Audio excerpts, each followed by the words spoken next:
Hello बच्चों। तो चलिए आज हम लोग पढ़ने वाले हैं force due to current carrying conductor placed in external magnetic field. मतलब कोई एक्सटर्नल मैग्नेटिक फील्ड है और उसमें कोई कंडक्टर प्लेस्ड कर दिए हैं, तो वहाँ पे आपको फोर्स जो इंड्यूस्ड होगा वो किस तरह से इंड्यूस होगा और क्या कॉजेज हैं और किन किन फैक्टर्स पे डिपेंड करता है, फॉर्मूला क्या होता है, ये सारी चीज़ देखने वाले हैं। तो चलिए समझते हैं कि सबसे पहले एक्सटर्नल मैग्नेटिक फील्ड को कैसे रिप्रेजेंट करते हैं बच्चों। तो देखिए एक्सटर्नल मैग्नेटिक फील्ड को, अगर कोई मैग्नेटिक फील्ड आउटवर्ड है यानी कि बाहर की तरफ कोई मैग्नेटिक फील्ड शो कर रहा है, बाहर का तरफ का मतलब हुआ कि आपको राइट हैंड थंब रूल बताए थे कि जब कभी भी आपको बताए थे कि जब करंट जो जाए उसके डायरेक्शन में हम लोग क्या करते हैं, उसके डायरेक्शन में थंब को रख लेते हैं और इसको मोड़ते हैं, जिधर ये आता है कर्ल उधर ही होता है आपको मैग्नेटिक फील्ड का डायरेक्शन। तो अब यहाँ पे देखिए, अगर मैग्नेटिक फील्ड को हमें आउटवर्ड दिखाना रहे, मतलब बाहर की तरफ, बोर्ड से बाहर की तरफ, मान लीजिए कि करंट जो है इस तरह से फ्लो हो रहा है, हम ऐसे दिखा रहे हैं तो ये बाहर की तरफ आ रहा है। तो जब करंट ऐसे फ्लो हो रहा है तो मैग्नेटिक फील्ड बाहर की तरफ आ रहा है, मान लीजिए करंट ऐसे फ्लो हो रहा है, तो इसको हम लोग किस सिंबल से रिप्रेजेंट करते हैं। तो बच्चों एक सिंबल है रिप्रेजेंट करने के लिए, इन लोगों को एक सिंबल बना दिए हैं और वो सिंबल आउटवर्ड का है और आउटवर्ड का सिंबल कुछ इस तरह से रहता है, इसको हम लोग आउटवर्ड का सिंबल कहेंगे, एक डॉट जस्ट इस तरह से। और दूसरा सिंबल है कि अगर ये करंट के डायरेक्शन को चेंज कर दिए तो देखिए ये अंदर की तरफ जा रहा है, करंट इधर जाता तो ये अंदर की तरफ जाता, इसको इनवर्ड बोलते हैं। ठीक है बच्चों, इसको इनवर्ड बोलते हैं। इस तरह से रहता है करंट का डायरेक्शन। इसको देखोगे तो ऐसा होता है। बच्चों आप ट्रेन के पीछे ये डायरेक्शन देख सकते हो, ट्रेन के पीछे यही सिंबल बना रहता है, जो क्रॉस का सिंबल बना रहता है, ये यही शो करता है कि जो है ट्रेन आपसे दूर जा रही है, मतलब आपसे अंदर की तरफ इनवर्ड को डायरेक्शन को ये शो करता है। ये दो तरह के मैग्नेटिक फील्ड को शो करने के लिए हम लोग यूज करेंगे। मैग्नेटिक फील्ड का कहीं भी डायरेक्शन शो करना है, ये तो दो तरह का हम लोगों को यूज करना होगा और ये दो तरह से हम लोगों को यूज करना होगा और ये शो करेंगे। तो चलिए देखते हैं, अगर हम मैग्नेटिक फील्ड की डायरेक्शन को बात करें तो मान लीजिए कि कोई मैग्नेटिक फील्ड ऐसा है, अगर इस तरह से आपको दे दिया जाए तो आपको क्या समझना है कि मैग्नेटिक फील्ड अंदर की तरफ है, यानी कि मैग्नेटिक फील्ड इनवर्ड है। और वहीं पे कहीं ऐसे डॉट दे दिया जाए तो यहाँ पे आपको ये समझ लेना है कि मैग्नेटिक फील्ड कैसे है, आउटवर्ड है। ये सिंबल से आपको मैग्नेटिक फील्ड का डायरेक्शन समझना है।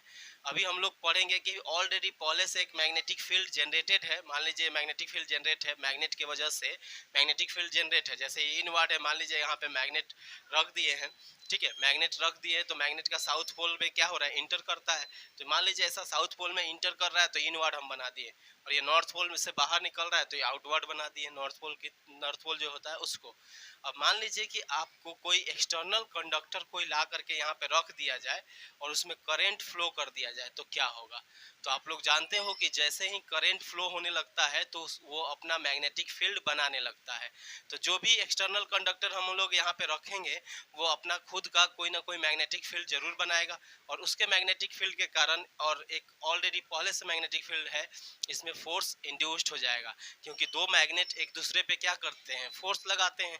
तो यहाँ भी तो दो मैग्नेट हो जाएंगे, एक मैग्नेटिक फील्ड करंट के कारण और दूसरा मैग्नेटिक फील्ड किसके कारण, ये ऑलरेडी है। मान लीजिए हम लोग एक्सटर्नल कोई कंडक्टर ऐसे प्लेस कर दिए और इसको एक बैटरी से जोड़ दिए, तो इसमें क्या होगा बच्चों, करंट यहाँ से फ्लो होना शुरू हो जाएगा और इसमें भी आई करंट फ्लो होगा। अब ये क्या होगा कि कुछ फोर्स एक्सपीरियंस करेगा। फोर्स कैसे एक्सपीरियंस करेगा बच्चों, क्योंकि इसका खुद का मैग्नेटिक फील्ड आएगा और ये पहले से मैग्नेटिक फील्ड है। तो इस तरह से ये फोर्स के कारण या तो ये ऊपर जाना शुरू हो जाएगा या नीचे आना शुरू हो जाएगा। मैग्नेटिक फील्ड कैसे है, इस तरह से, करंट कैसे गया, इस तरह से। आप याद रखिएगा, मैग्नेटिक फील्ड और करंट अगर एक दूसरे के परपेंडिकुलर होगा तभी जाकर के फोर्स इंड्यूस्ड होता है। इसको डिटेल में पढ़ेंगे ऐसा क्यों होता है। तो चलिए यहाँ पे हम लोग देख रहे हैं कि करंट का डायरेक्शन ये है। अब हम लोग इस फोर्स के डायरेक्शन को कैसे पता कर सकते हैं, तो Fleming left hand thumb rule के मदद से हम लोग इस फोर्स का डायरेक्शन पता करते हैं। तो सबसे पहले तो हम लोग लिख लेते हैं कि क्यों फोर्स जो है इंड्यूस्ड हो रहा है। तो लिखेंगे when A current carrying conductor. अच्छा बच्चों इसको हम मिटा देते हैं, चलिए तो इसको लिख लेंगे when A current carrying conductor carrying conductor placed in external magnetic field,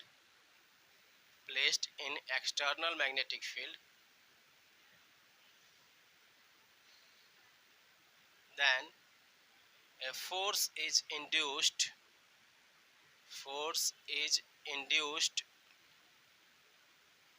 due to two magnetic generated fields generated। क्यों होगा बच्चों? क्योंकि दो मैग्नेटिक फील्ड जनरेट हो गया है। एक ये मैग्नेटिक फील्ड जो एक्सटर्नल मैग्नेटिक फील्ड दिए हैं पहले से, जो कि अंदर की तरफ है, और दूसरा मैग्नेटिक फील्ड किसके कारण? इस करंट के कारण हो रहा है।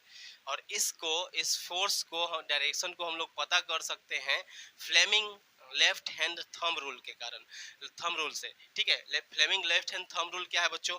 कि अपना लेफ्ट हैंड को आप स्ट्रेच कीजिए। अब इसमें तीन चीजें हैं बच्चों, एक तो एक्सटर्नल मैग्नेटिक फील्ड है, दूसरा आपने करंट दिया, और तीसरा आपने फोर्स निकालना है। मतलब तीन चीजें आपको इसमें है, तो तीन फिंगर्स की हेल्प से हम लोग इसको निकालेंगे।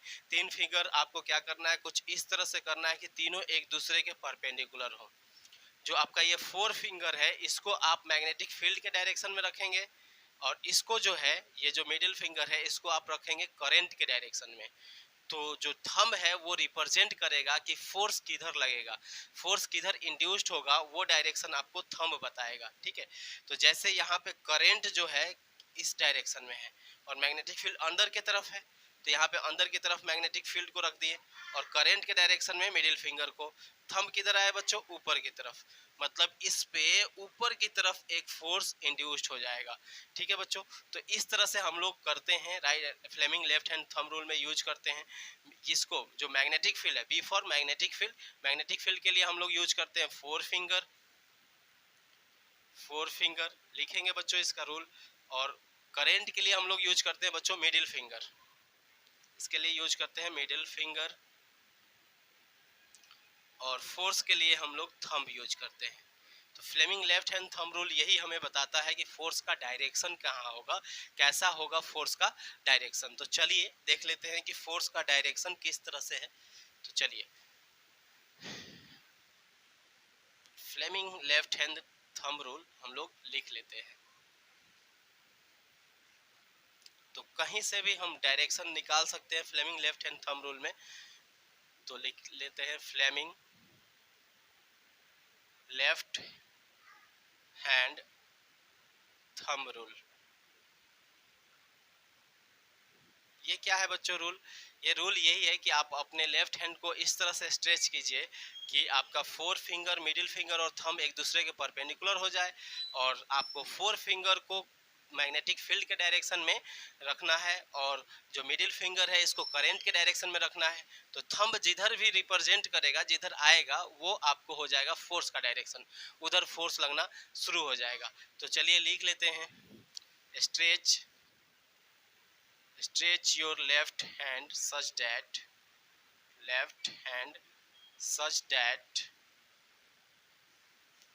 forefinger, middle finger and thumb are perpendicular to each other। एक दूसरे के सब क्या होने चाहिए? परपेंडिकुलर होने चाहिए। इस तरह से आपको प्लेस्ड कर देना है। उसके बाद क्या करना है? आपको प्लेस करना है, place four finger in the direction of magnetic field. Four finger को मैग्नेटिक फील्ड के डायरेक्शन में रखना है। Placed middle finger in the direction of current,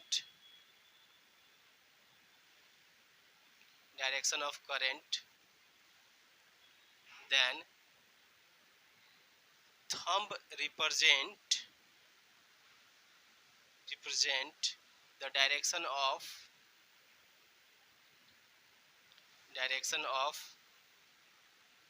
force induced, जो फोर्स इंड्यूस हुआ है उसको कौन बताएगा, जो थंब है उसी से बनेगा। इस रूल को बच्चों मोटर रूल भी कहा जाता है, मतलब मोटर जो है इसी प्रिंसिपल पे वर्क करता है, इसीलिए इस रूल का अलग से नाम रख दिए हैं, मोटर रूल भी कहा जाता है। अब देखिए, अगर आपको बोला जाए कि बच्चों एक मैग्नेटिक फील्ड इस तरह से है और ये मैग्नेटिक फील्ड अभी आपको बताएं और इसमें कुछ करंट जो है इस तरह से प्रोड्यूस हो रहा है, एक वायर है इसमें करंट ऐसे प्रोड्यूस हो रहा है, इस मैग्नेटिक फील्ड का मतलब हुआ आउटवर्ड। तो आप अपने सबसे पहले लेफ्ट हैंड को स्ट्रेच कीजिए और ये जो है फोर फिंगर इसको आपको किधर रखना है, आउटवर्ड। मैग्नेटिक फील्ड का डायरेक्शन किधर है, आपके तरफ, तो आउटवर्ड कर दिए। अब करंट का डायरेक्शन किधर है, इधर थोड़ी है करंट का डायरेक्शन, देखिए फिगर में करंट का डायरेक्शन इस साइड है, तो करंट का डायरेक्शन ऐसे अगर हम मोड़ देते हैं तो देखिए थंब नीचे की तरफ आ रहा है, तो इस तरह से इसको मोड़ा जा सकता है। अब इसको ऐसे मोड़ेंगे, मान लीजिए ऐसे मोड़ रहे हैं तो क्या होगा, थंब जो है नीचे की तरफ आ रहा है, तो आपको इस तरह से यहाँ पे फोर्स जो इंड्यूस्ड हो जाएगा वो कैसा होगा, नीचे की तरफ इंड्यूस्ड होगा। तो इस तरह से हम कह सकते हैं कि अपने लेफ्ट हैंड थंब रूल को यूज करके हम फोर्स का डायरेक्शन निकाल सकते हैं। अब देखते हैं बच्चों कि आखिर ये फोर्स किन किन चीजों पे डिपेंड करता है, ऐसा कौन कौन सा फैक्टर है जिसपे ये फोर्स डिपेंड करता है। तो चलिए लिख लेते हैं, factors on which force depends.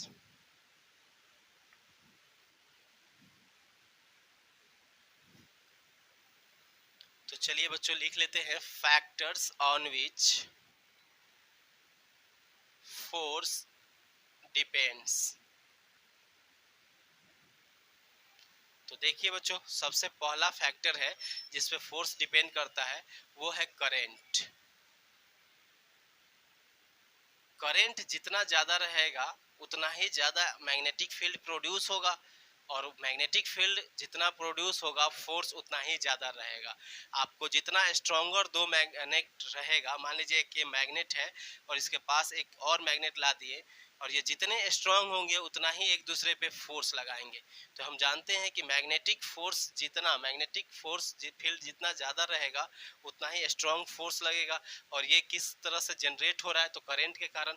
तो फोर्स डायरेक्टली प्रोपोर्शनल होता है करंट के, याद रखिएगा। सेकेंड फैक्टर ये डिपेंड करता है जो कंडक्टर है उसका लेंथ पे। अगर लेंथ बढ़ा देंगे तो नंबर ऑफ चार्जेस जो फ्लो कर रहे हैं वो इंक्रीज कर जाएंगे, और इनडायरेक्टली मैग्नेटिक फील्ड जो है इंक्रीज कर जाएगा, जो एरिया है, तो फोर्स भी तो लग जाएगा ज़्यादा, तो फोर्स भी इंक्रीज कर जाएगा। तो दूसरा ये डिपेंड करता है लेंथ ऑफ कंडक्टर पे, sorry length of conductor L से रिप्रेजेंट करेंगे, मतलब लेंथ ऑफ कंडक्टर के डायरेक्टली प्रोपोर्शनल होता है। यहाँ पे लिख देते हैं लेंथ ऑफ कंडक्टर, जो कंडक्टर एक्सटर्नल मैग्नेटिक फील्ड में हम लोग रखे हैं उसके डायरेक्टली प्रोपोर्शनल होता है फोर्स। तीसरा हम लोग बात करते हैं, तीसरा डिपेंड करता है जो एक्सटर्नल मैग्नेटिक फील्ड है उस पे डिपेंड करता है। जितना ज़्यादा एक्सटर्नल मैग्नेटिक फील्ड होगा उतना ही ज़्यादा फोर्स होगा। तो एक्सटर्नल मैग्नेटिक फील्ड पे भी डिपेंड करता है, एक्सटर्नल मैग्नेटिक फील्ड जितना ज़्यादा उतना ही ज़्यादा फोर्स। तो फोर्स डिपेंड करता है एक्सटर्नल मैग्नेटिक फील्ड पे। अब इस तीनों को अगर हम कंबाइन करेंगे तो यहाँ से एक फॉर्मूला आ जाएगा, force is directly proportional to BIL, मतलब B for magnetic field, I for current, L for length of conductor. इन तीन चीज़ों पे डिपेंड करता है फोर्स, ठीक है। अगर डायरेक्टली प्रोपोर्शनल को हम लोग हटाएंगे तो एक कांस्टेंट आ जाएगा यहाँ पे, F equal to K into BIL। अगर कांस्टेंट को हम K का वैल्यू 1 ले सकते हैं। क्यों ले सकते हैं बच्चों, K का वैल्यू हम लोग 1 जब फर्स्ट टाइम किसी को इंट्रोड्यूस करते हैं तो ले लेते हैं वैल्यू। यहाँ पे फर्स्ट टाइम हम लोग मैग्नेटिक फील्ड को इंट्रोड्यूस कर रहे हैं, फोर्स तो पहले से इंट्रोड्यूस है, करंट और लेंथ पहले से ऑलरेडी इंट्रोड्यूस्ड है, बट मैग्नेटिक फील्ड का फॉर्मूला फर्स्ट टाइम हम लोग यहाँ बना रहे हैं, इसीलिए यहाँ से फोर्स का फॉर्मूला आ जाएगा BIL, K का वैल्यू 1 पुट करने से। मतलब यहाँ से अगर आप मैग्नेटिक फील्ड का फॉर्मूला जानना चाहो तो क्या हो जाएगा, force upon current into length of conductor. अब यहाँ से अगर आपको पूछा जाए कि डिफाइन 1 टेस्ला मैग्नेटिक फील्ड का ऐसा यूनिट क्या होता है बच्चों, टेस्ला, पहले भी बता दिए हैं। तो 1 टेस्ला क्या हो जाएगा बच्चों, जब 1 न्यूटन का फोर्स इंड्यूस्ड हो रहा हो 1 एम्पियर के करंट लगने से 1 मीटर के वायर में, तब उसको हम लोग बोलेंगे जो मैग्नेटिक फील्ड प्रोड्यूस होगा दैट इज ऑफ 1 टेस्ला। मतलब आप इस फॉर्मूला से डिफाइन कर सकते हो 1 टेस्ला को, ठीक है। मतलब अगर आपसे पूछ दिया जाए कि डिफाइन 1 टेस्ला, इसका लीजिए स्क्रीनशॉट। अगर आपसे पूछ दिया जाए कि डिफाइन 1 टेस्ला तो क्या करोगे? अगर पूछ दिया गया डिफाइन 1 टेस्ला, ठीक है, तो अभी हमने बताया magnetic field force upon current into length of conductor. यहाँ पे फोर्स को 1 न्यूटन पुट कर दीजिए, length of conductor 1 metre, 1 ampere और 1 एम्पियर हो गया करंट का वैल्यू। तो इस तरह से सबको पुट करेंगे तो यहाँ से मैग्नेटिक फील्ड का वैल्यू क्या आ जाएगा बच्चों? मैग्नेटिक फील्ड का वैल्यू आ जाएगा 1 टेस्ला। और यही डिफिनीशन हो गया मैग्नेटिक फील्ड का 1 टेस्ला का, ठीक है। तो कह सकते हैं the magnetic field produced by magnetic field produced magnetic field produced when 1 ampere current flows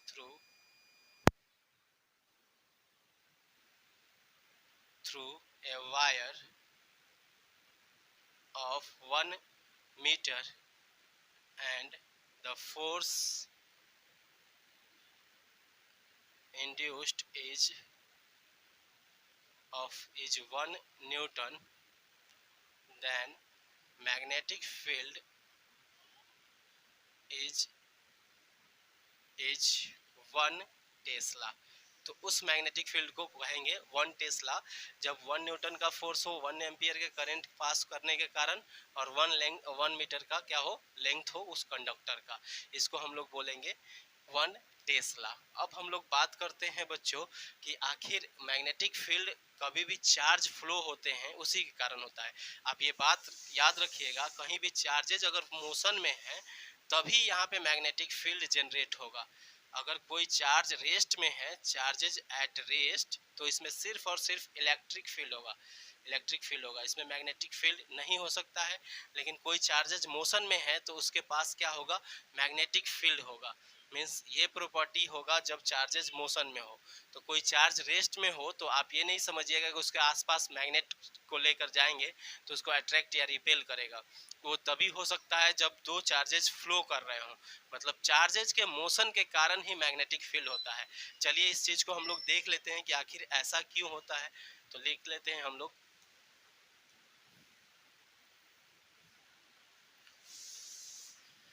देखिए मैग्नेटिक फील्ड ड्यू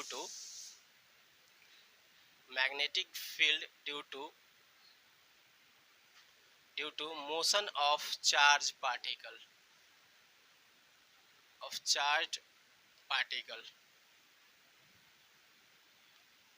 ठीक है बच्चों। चार्ज पार्टिकल, कोई भी चार्ज पार्टिकल अगर रेस्ट में है तो वो सिर्फ और सिर्फ इलेक्ट्रिक फील्ड जनरेट कर सकता है। लेकिन अगर वो मोशन में है बच्चों तो उसके पास मैग्नेटिक फील्ड आ जाता है, ठीक है। अगर कोई चार्ज पार्टिकल किसी कंडक्टर में रेस्ट में है, और रेस्ट में रहने का मतलब क्या होता है, किसी कंडक्टर के अंदर जो टोटल चार्ज होंगे अगर वो न्यूट्रल स्टेट में, जैसे -q plus q -q plus q, तो ये इक्वल है। अगर हम जैसे पोटेंशियल अप्लाई कर देते हैं तो इधर से अगर मान लेते एक माइनस निकल गया तो इधर से जाके एक माइनस इंटर भी कर जाता है, तो टोटल क्या चार्जेज में चेंजेज आया, जो टोटल चार्जेज में चेंजेज नहीं आया, लेकिन चार्जेज जो है वो मोशन करने लगे, इसीलिए इसके पास क्या होगा, मैग्नेटिक फील्ड। तो कहीं भी चार्ज अगर मोशन कर रहा है तो समझ लीजिए कि वहां पे मैग्नेटिक फील्ड प्रोड्यूस्ड होगा। तो एक चार्ज क्यू है, मान लीजिए इस तरह से फ्लो कर रहा है, और दूसरे चार्ज को अगर लेकर के आए इसके पास तो क्या उस पे फोर्स लगाएगा? कोई चार्ज यहाँ पे रेस्ट में है तो इस पे फोर्स लगाएगा? तो कभी नहीं। स्टेशनरी चार्ज पे फोर्स नहीं लगता है, मूविंग चार्ज पे ही फोर्स लगता है, क्योंकि मैग्नेटिक फील्ड, ये क्या किया है, मैग्नेटिक फील्ड जनरेट किया है, और इसने क्या बनाया अपने आसपास, इलेक्ट्रिक फील्ड। तो इलेक्ट्रिक फील्ड के कारण मैग्नेटिक फोर्स नहीं लग सकता है। मैग्नेट मैग्नेट पे ही फोर्स लगाता है, ठीक है। चार्ज चार्ज पे ही फोर्स लगाता है, मतलब रेस्ट में जो चार्ज है रेस्ट में चार्ज को ही फोर्स लगा सकता है, मूविंग चार्ज को फोर्स नहीं लगा सकता है। इसीलिए हम कह सकते हैं कि स्टेशनरी कोई चार्ज है उसमें सिर्फ और सिर्फ इलेक्ट्रिक फील्ड होगा और इसके पास मैग्नेटिक फील्ड होगा। तो मैग्नेटिक फील्ड के लिए क्या करना होगा कि एक कोई चार्ज जो हो वो मोशन कर रहा हो उस पे ये फोर्स लगा सकता है, ठीक है। अब कोई चार्ज ऐसे एक मूव करता हुआ चार्ज लेकर आ गए तो इस पे ये फोर्स लगा सकता है, लेकिन इसमें अगर ये दोनों पैरेलल हो, यहाँ पे पैरेलल नहीं है बच्चों, अगर ये दोनों कभी पैरेलल हो जाएंगे ना तो फोर्स जो है नहीं लगेगा। फोर्स क्यों नहीं लगेगा, देखिए दो चार्जेज अगर एक दूसरे के पैरेलली मूव कर रहे हैं, इसको अभी समझ लीजिए अच्छे से बच्चों। तो यहाँ पे अगर देखो मैग्नेटिक फील्ड का डायरेक्शन, इसका भी यही डायरेक्शन है और इसका भी यही डायरेक्शन। अब दोनों मैग्नेटिक फील्ड क्या होंगे, एक दूसरे में कंबाइन हो जाएंगे। जैसे ये यहाँ से बाहर आ रहा है और ये भी यहाँ से बाहर आ रहा है, तो ये सीधा यहाँ से बाहर निकलेगा, तो मतलब दोनों एक ही तरह से काम करेंगे, दोनों एक दूसरे के नजदीक नहीं आ पाएंगे, अट्रैक्ट नहीं कर पाएंगे। जैसे मान लीजिए हमारे पास एक यहाँ से मैग्नेट रहता और एक ऐसा मैग्नेट रहता, तो यहाँ से जो भी मैग्नेटिक फील्ड निकलते हैं ऐसे और इसके अंदर ऐसे इंटर करेंगे, लेकिन इसके अंदर निकलने वाला इसको तो इंटरसेक्ट कर रहा है और इंटरसेक्ट करेगा तो फोर्स इंड्यूस्ड नहीं होगा। तो हम लोग जानते हैं कि दो चार्जेज अगर पैरेलली मूव कर रहे हैं तो वहां पे फोर्स हो जाएगा जीरो। अभी एक फॉर्मूला बताएंगे, उस फॉर्मूला से उस फोर्स को निकाल भी सकते हैं। तो हम लोग अभी देखते हैं, अभी हमने थोड़े देर पहले क्या पढ़ा था कि जो फोर्स इंड्यूस्ड होगा उसका वैल्यू होगा BIL, बिल, याद रखना है। फोर्स ऐसे इंड्यूस्ड होता है, कह सकते हो कि B for magnetic field, I current और L for length of conductor. अब देखिए यहाँ से अगर आप देखना चाहो, पहले आप करंट वाले चैप्टर में पढ़े होंगे कि करंट क्या होता है, flow of charge per unit time होता है। तो ये वैल्यू इसमें पुट करते हैं तो F इक्वल टू क्या हो जाएगा, B into Q by T into L. ये हो जाएगा आपको I का वैल्यू Q बाई टी होता है, फर्स्ट चैप्टर में ही पढ़े थे हम लोग। अच्छा बच्चों, और Q बाई टी इसको ऐसे लिख सकते हैं B into Q into L by T, मान लीजिए L बाई टी कर देते हैं इसको, लेंथ अपॉन टाइम। अच्छा लेंथ क्या है बच्चों, यहाँ से यहाँ तक का लेंथ, इसको डिस्टेंस नहीं कह सकते हैं क्या, तो हम लोग जानते हैं डिस्टेंस अपॉन टाइम क्या होता है, डिस्टेंस या डिस्प्लेसमेंट अपॉन टाइम क्या होता है बच्चों, वेलोसिटी होता है, स्पीड या वेलोसिटी होता है बच्चों, v से लिख सकते हैं। तो यहाँ पे L अपॉन टी को हम क्या लिख सकते हैं बच्चों, v लिख सकते हैं। तो यहाँ से B Q और ये क्या हो गया v, मतलब फोर्स जो होगा वो क्या हो जाएगा BQ v, ये एक फॉर्मूला आ जाएगा फोर्स का, ठीक है। इसको ज्यादातर हम लोग ऐसे याद रखते हैं QVB, ठीक है। फोर्स जो इंड्यूस्ड होगा वो उसको इस तरह से, अब v फॉर क्या है, velocity of charge particle. Force velocity of charge particle पे भी डिपेंड करता है, अभी थोड़े देर पहले लिखे थे फैक्टर्स, उसमें एक फैक्टर्स ऑन और हो जाएगा, force also depends upon velocity of charge particle, velocity of charge particle, charge particle. अच्छा बच्चों, अब बात करते हैं कि फोर्स का इंड्यूस्ड होगा उसका डायरेक्शन क्या होगा। हालांकि डायरेक्शन के लिए लेफ्ट हैंड थंब रूल देखे थे, क्या होता है, सब एक दूसरे के परपेंडिकुलर होता है। तो जो फोर्स इंड्यूस्ड होगा वो किसके परपेंडिकुलर होगा, जो चार्जेज मोशन कर रहे हैं उसके परपेंडिकुलर होगा। तो ये भी बात आप नोट में लिख लीजिए, the direction of force is perpendicular, direction of force is perpendicular to the motion of charged particle, motion of charged particle। जो भी चार्ज पार्टिकल होंगे उसके मोशन के परपेंडिकुलर डायरेक्शन होगा फोर्स का, ठीक है। अब इस तरह से हम लोगों ने ये डिराइव किया। अब देखते हैं इस फॉर्मूला को डिराइव करने के बाद एक्चुअली में ये फॉर्मूला कब डिपेंड करता है, जब चार्ज पार्टिकल पैरेलल हो जाते हैं तो फोर्स हो जाता है जीरो। इसीलिए यहाँ पे फॉर्मूला जो चेंज होकर के हमारे पास एक्यूरेट जो फॉर्मूला आता है विथ डायरेक्शन, तो विथ डायरेक्शन जो फॉर्मूला हम लोग बनाते हैं तो वहाँ पे डायरेक्शन के लिए हम लोग यूज करने लगते हैं अब मान लीजिए कि यहाँ पे हम लोग क्या देख लिए, फोर्स परपेंडिकुलर होता है किसके, चार्ज के या करंट के, जो करंट है उसका परपेंडिकुलर होता है। अब ये बताइए कि फोर्स परपेंडिकुलर होता है और फोर्स का हमने फॉर्मूला निकाल दिया क्यू वी बी, अभी निकाले बच्चों। अब ये बताइए कि वो कौन सा वैल्यू है, यानी कि आप कॉस टैन सबका ले सकते हो, वो कौन सा वैल्यू है जिसका, वो कौन सा ट्रिग्नोमेट्रिक है रेशियो जिसके एंगल 90 डिग्री किया जाए तो वैल्यू 1 आ जाए। तो देखिए वो होता है साइन थीटा। साइन थीटा जो होता है, साइन 90 डिग्री का वैल्यू होता है बच्चों 1। इसीलिए हम लोग इसका फॉर्मूला जो कर देते हैं with direction Q V B sine theta. अब यहाँ पे अगर साइन थीटा के जगह पे साइन 90 डिग्री अगर प्रूफ पुट करो, क्योंकि हम लोग समझ गए फोर्स क्या होता है, परपेंडिकुलर, तो साइन 90 का वैल्यू 1 आ जाएगा, तो क्यू भी आ जाएगा, जो कि हमारा फॉर्मूला था। ठीक है, अब यहाँ से अगर हम बात करते हैं, दो चार्जेज एक दूसरे के पैरेलल है, ये चार्ज और ये चार्ज एक दूसरे के पैरेलल, दोनों के बीच का एंगल कितना हो गया बच्चों, 0 डिग्री।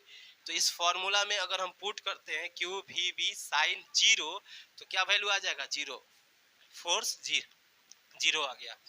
इसीलिए हम कह रहे थे कि जब भी दो चार्जेज एक दूसरे के पैरेलल हो जाते हैं तो फोर्स इंड्यूस जो होता है वो 0 हो जाता है, फोर्स नहीं इंड्यूस्ड होता है।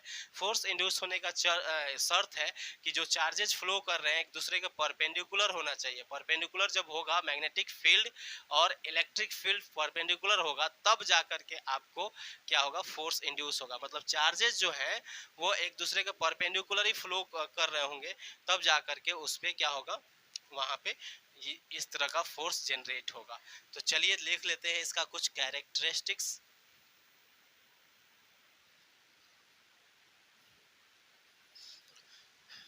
चलिए बच्चों लिख लेते हैं कैरेक्टरिस्टिक्स ऑफ मैग्नेटिक फील्ड या force generated. Characteristics of force generated, जो भी फोर्स जनरेट हुआ है उसके कुछ कैरेक्टरिस्टिक्स हैं, उसके बारे में हम लोग लिख लेते हैं। चलिए, तो सबसे पहला है बच्चों कैरेक्टरिस्टिक्स ऑफ फोर्स जनरेटेड। इसका सबसे पहला कैरेक्टरिस्टिक्स है कि जो फोर्स जनरेट होगा वो सिर्फ मूविंग चार्ज पे होगा, स्टेशनरी चार्ज पे नहीं होगा। Force generated due to only moving charge. Moving charge हम लोगों ने देखा था कि अगर चार्ज मूव नहीं करेंगे तो मैग्नेटिक फील्ड नहीं होगा। स्टेशनरी चार्ज के पास कोई मैग्नेटिक फील्ड नहीं होता है बच्चों। Stationary charge has no magnetic field, कोई मैग्नेटिक फील्ड नहीं होता है इसके पास। क्या होता है, it has only electric field, only electric field. इसके पास सिर्फ और सिर्फ इलेक्ट्रिक फील्ड होता है बच्चों। तीसरा हम लोग देखे थे कि जो फोर्स होगा वो परपेंडिकुलर होगा किसके, हमेशा करंट के। Force is perpendicular to the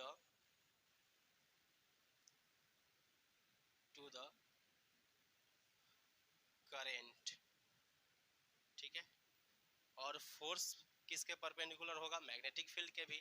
तो ये भी लिख लेते हैं, force is also perpendicular to magnetic field. There is no force induced when two charges flows parallel और एंटी पैरेलल। एंटी पैरेलल के केस में भी नहीं होगा बच्चों, पैरेलल टू ईच अदर, एक दूसरे के एंटी पैरेलल भी अगर मूव कर रहे हैं तो भी फोर्स इंड्यूस्ड नहीं होगा। फोर्स जो भी इंड्यूस्ड होगा वो क्या हो जाएगा, 0। एंटी पैरेलल क्यों, मान लीजिए कि आपके एक चार्ज ऐसे मूव कर रहा है क्यू, एक चार्ज इस तरह से मूव कर रहा है क्यू, दोनों के बीच का एंगल कितना हो गया बच्चों, एक इधर और दूसरा इधर, एंगल कितना हो गया, 180 डिग्री। अब हम अगर वैल्यू रखना चाहें यहाँ पे F equal to Q V B sine 180 degree का वैल्यू होता है माइनस 0 डिग्री होता है बच्चों, साइन 180 डिग्री, यानी कि क्यू वी बी 0 इंटू 0, तो क्या आ गया, फोर्स 0 आया। तो फोर्स दोनों केस में पैरेलल हो तो भी और एंटी पैरेलल हो तो भी क्या हो जाएगा, जो इंड्यूस्ड फोर्स होगा उसका वैल्यू 0 आ जाएगा। ठीक है बच्चों, अब हम लोगों को कंसेप्ट पढ़ना है मोटर का, तो मोटर और उसके बाद हम लोग पढ़ेंगे ईएमआई और उसके बाद पढ़ेंगे जनरेटर। तो आते हैं नेक्स्ट क्लास में, चलिए मिलते हैं नेक्स्ट क्लास में।